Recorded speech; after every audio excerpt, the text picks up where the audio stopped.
सो LED student discuss करते हैं CBSE 2014 का एमसीक्यू और एमसीक्यू चैप्टर नंबर 14 से रहने वाला है। तो in a family 3 children the probability of having at least one boy. तो हमें प्रोबेबिलिटी फाइंड करनी है एटलीस्ट वन बॉय की। तो सबसे पहले तो यहाँ देख लो कि हम एटलीस्ट का मतलब क्या है। तो एटलीस्ट का मतलब हो गया कि कम से कम एक बॉय तो होना ही चाहिए, और अगर अधिक से अधिक की बात करेंगे तो वो कितने होंगे? 3। ठीक है, क्योंकि 3 चिल्ड्रंस की बात हो रही है। तो अब यहाँ पे अगर हम बात करें तो चिल्ड्रन कितने हैं? 3।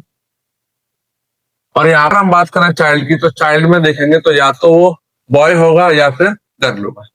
तो यहाँ इसके जो आउटकम लिख लेते हैं सबसे पहले। तो आउटकम कैसे लिखे जाएंगे? 3 चिल्ड्रंस की बात करेंगे तो यानी कि यहाँ पे सबसे पहले बॉय को लिख लो 4 बार, 4 बार बी, और बी फॉर बॉय यानी 4 बार गर्ल्स लिख लो, जी for girls.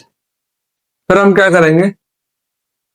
2 bar boy, 2 bar girls, 2 bar boy, 2 bar girls. फिर हम 1 बार बॉय, 1 बार गर्ल्स, 1 बार बॉय, 1 बार गर्ल्स, 1 बार बॉय, 1 बार गर्ल्स, बॉय और गर्ल्स। अब हमें प्रोबेबिलिटी फाइंड करनी है एटलीस्ट वन बॉय, यानी कि कम से कम एक लड़का तो होगा ही होगा, और अधिक से अधिक कितने हो सकते हैं? 3 हो सकते हैं, क्योंकि 3 चिल्ड्रन है। अगर ज्यादा होता तो ज्यादा की बात करते हैं हम। तो यहाँ हमें करना क्या है? बॉय की प्रोबेबिलिटी फाइंड करनी है। तो बॉय के लिए बॉय होगा उसको भी लिया जाएगा, 2 होंगे उसको भी लिया जाएगा, और 3 बॉय होंगे उसको भी लिया जाएगा। यानी कि हमें छोड़ना क्या है? तो छोड़ना वो है जिसमें एक भी बॉय नहीं है। तो यानी कि अगर मैं यहाँ पे सबसे पहले आउटकम की बात करूं तो आउटकम लिख लेते हैं हम।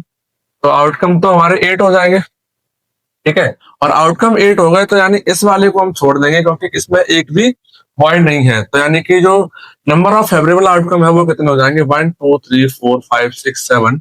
यानी कि इसकी जो प्रोबेबिलिटी होगी तो पी किसकी होगी? At least one boy, at least one boy. तो एटलीस्ट वन बॉय की जो प्रोबेबिलिटी निकल के आएगी वो आएगी 7/8। यानी 7 क्या हो जाएगा? नंबर ऑफ फेवरेबल आउटकम, और 8 क्या हो जाएगा? Total outcome. यानी कि option number D is a right answer.